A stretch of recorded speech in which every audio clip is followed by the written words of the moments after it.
Good day and welcome America and beyond. I'm Tom Donahue for Tom Donahue Reports in the Briefing, and this actually will be brief. And this is a follow-up on the Epstein files. And because it's almost like, as in the media, the establishment media, they say breaking news, which usually isn't breaking. But anyway, the update pertains to the fact that it looks almost inevitable that with almost 100% degree of certainty that the Epstein files will be released.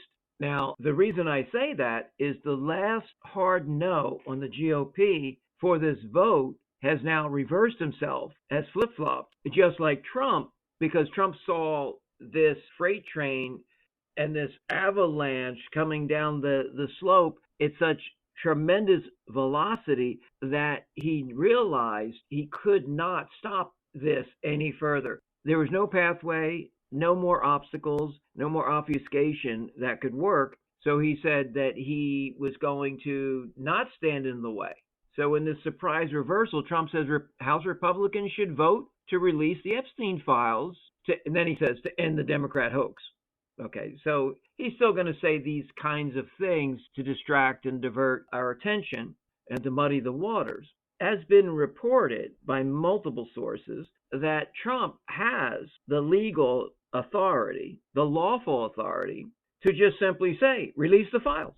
There doesn't have to be any kind of congressional vote, and he doesn't have to sign anything. And this could have been released during his first term. It could have been released this second term. It could have been released before the delayed swearing in of the Democrat that was going to put it at 218 for the discharge petition in order for this to move forward. But even calling in Boebert and one or two other representatives to pressure them to change their vote, as in their signature on the discharge petition, and it didn't work. So now Trump is wanting us to just erase our memories, have amnesia, and believe that he's always been behind the release of the Epstein files. An article that was posted earlier today from the AP says that the Epstein files and affordability concerns threaten to knock Trump's second-term presidency off course.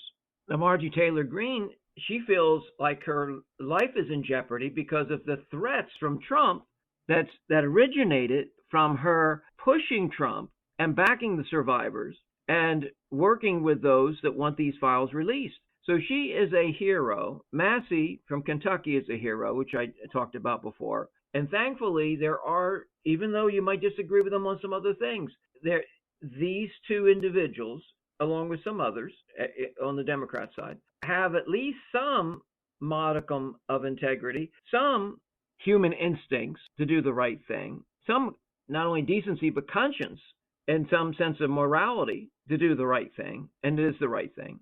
So everything seems to be aligning for the release. Now, will Trump's name be redacted? Will some of his friends and colleagues and certain information withheld, or has there been anything destroyed? All those things we don't know, and we don't know if Trump has any other cards up his sleeve, or Bondi, or Patel, or Bongino, among others in the Justice Department, the DOJ, the FBI, and intelligence agencies. But hopefully, most or all of the files will be intact, and that this information can be utilized to bring about justice, maybe to some extent closure, but don't count on it, because I can't imagine, unless it's a Democrat or someone on Trump's enemies list, that they'll be prosecuted. So good luck with that. But anyway, progress is being made. I'm very thankful, grateful for the work of the survivors and their families. And I would say that the alternative media has been, played a huge role in this. Social media has played some role, and even influencers. But yeah, so this was a collective effort on people that finally just said, we could disagree on a lot of things, but no, pedophilia, child trafficking, any kind of human rights abuses to this extent on minors, we are not going to stand for that as a nation, and we are going to get to the bottom of this. We're going to root out this demonic evil, and that's what it is.